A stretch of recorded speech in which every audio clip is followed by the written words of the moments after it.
हिंदी फिल्मों की दुनिया में राज कपूर अगर शरीर थे तो मुकेश जी उनकी आवाज। उन दिनों ये तय माना जाता था कि अगर फिल्म में राज कपूर हीरो होंगे तो गाने मुकेश जी ही गाएंगे। जीना इसी का नाम है, आवारा हूँ आवारा हूँ, आंसू भरी है ये जीवन की राह। छलिया मेरा नाम, छलिया मेरा नाम, डम डम डिगा डिगा, मौसम भिगा भिगा। मुकेश जी की आवाज में राज कपूर के गाने आज भी संगीत प्रेमियों के दिलों पर राज करते हैं। लेकिन एक संगीतकार ऐसा था जिसने राज कपूर पर फिल्माए जाने वाले गानों में मुकेश जी की आवाज लेने से साफ इनकार कर दिया और कहा कि ये गाने तो मोहम्मद रफ़ी ही गाएंगे। इनका नाम था ओपी नैयर। वो म्यूजिकल फिल्मों के किंग थे और उनकी धुनें सबसे अलग होती थी। मांग के साथ तुम्हारा, सर पर टोपी, लाल हाथ में रेशम का रुमाल,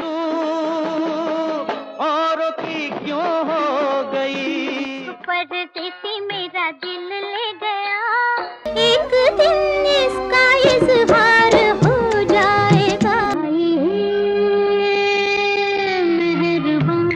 ओपी नैयर पर राज कपूर ने बहुत दबाव डाला कि वो इस फिल्म के गाने मुकेश जी से गवाएं, लेकिन ओपी नैयर भी अपनी जिद के लिए बदनाम थे।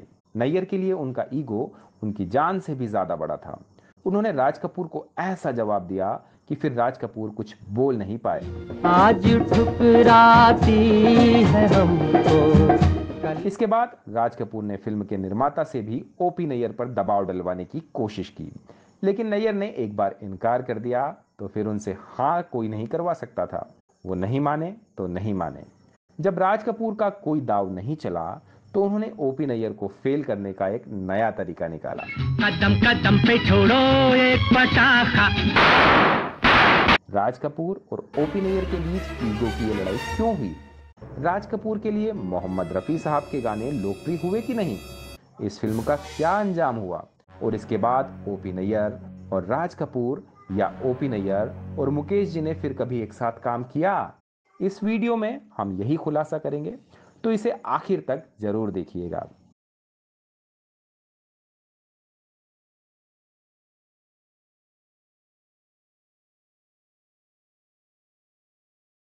राज कपूर को 1959 में एक फिल्म मिली थी जिसका नाम था दो उस्ताद।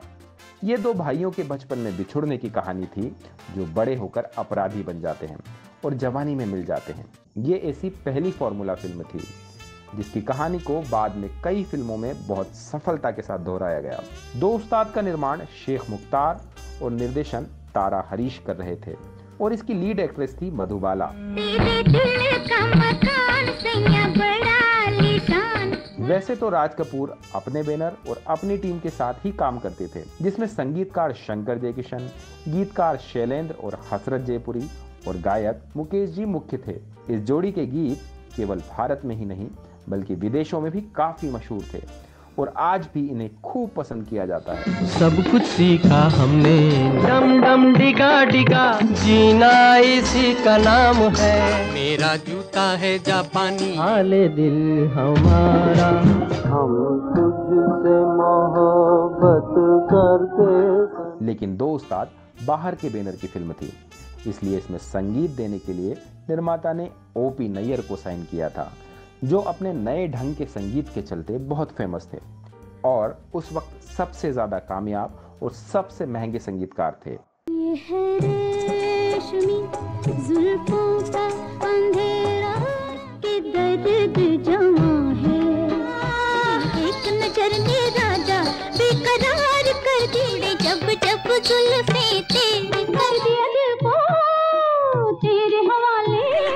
मेरा नाम टिंग टिंग टू, कभी यार कभी पार लगाती रे नजर। ओपी नैयर की आदत थी कि वो सिर्फ अपनी शर्तों पर ही काम करते थे। उन्हें महिला गायकों में केवल आशा भोसले पसंद थी, जिनके साथ उनका 16 साल लंबा अफेयर था। उनके गानों में इसके बाद गीता दत्त और शमशाद बेगम का नंबर आता था, लेकिन पुरुष गायकों में तब उनकी पसंद केवल और केवल मोहम्मद रफ़ी थे।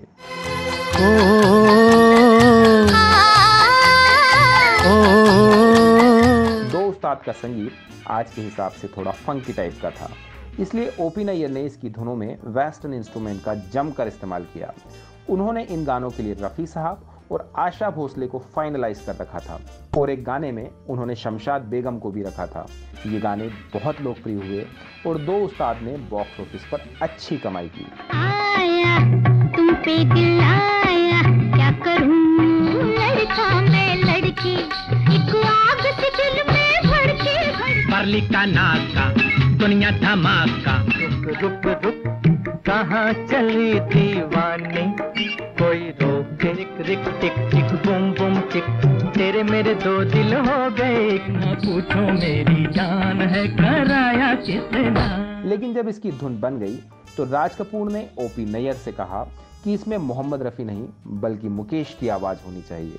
ओपी नैयर ने एक इंटरव्यू में बताया था कि राज कपूर ने एक बार मुझ पर दबाव डालने की कोशिश की थी कि मैं इस फिल्म के गानों के लिए रफ़ी की जगह मुकेश को चुनूं। उन्होंने चतुराई दिखाते हुए ओपी नैयर को राजी करने की कोशिश की। ओपी नैयर ने बताया कि एक दिन राज कपूर मेरे दफ्तर में आए तो मैंने उन्हें अपनी धुनों को बजा कर सुनाया और ये बताया कि इन गानों में मोहम्मद रफ़ी और आशा भोसले लीड सिंगर रहेंगे। मेरे गाने सुनते हुए राज कपूर पूरे समय नाचते रहे और फिर अचानक कहने लगे कि जरा इतना बताइए कि अगर ये गाने मुकेश की आवाज में रिकॉर्ड कराएं तो ये कैसे लगेंगे। ओपी नैयर राज कपूर का मतलब समझ गए।